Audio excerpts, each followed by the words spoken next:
Bueno, Vicent, ara que ja m'ha ensenyat lo bé que separa, m'agradaria que m'explicara com ho trobo a la porta. Pues mira, eso, lleve la bolsa, l'orgànic, agarre i lleve la bolseta i el posa en el contenedor, en el poalet marrón. Molt bé. I la resta? La resta també la lligue i la posa en el poal gris, també. Trac el dia que toca, que tinc així el calendari, també, si algun dia estic en dubtes de que si...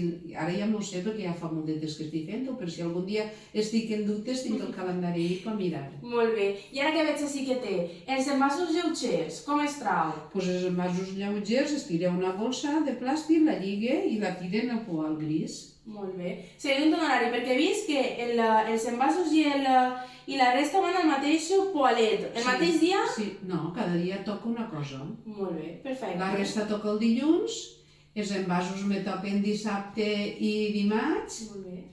i l'orgànic els altres dies. I el cartó me toca dijous. Ah, i el cartó com el trau? Doncs mira, el cartó el tinc en la bossa esta, i ho aboque en el poal gris. Sense la bolseta de plàstic? Sense la bossa, perquè m'han dit que era millor. Molt bé, perfecte. Tirar-ho així, sense plàstic. I només ens faltaria el vidre. El vidre també el trau a la porta? No, el vidre tinguem uns contenedors que anem a tirar-lo. Jo quan tinc algun pote, com ho tinc tan proper, el vaig i el tire. Pues moltes gràcies, Vicenta, per col·laborar amb nosaltres. Ha sigut un plaer. Vale, gràcies a vosaltres.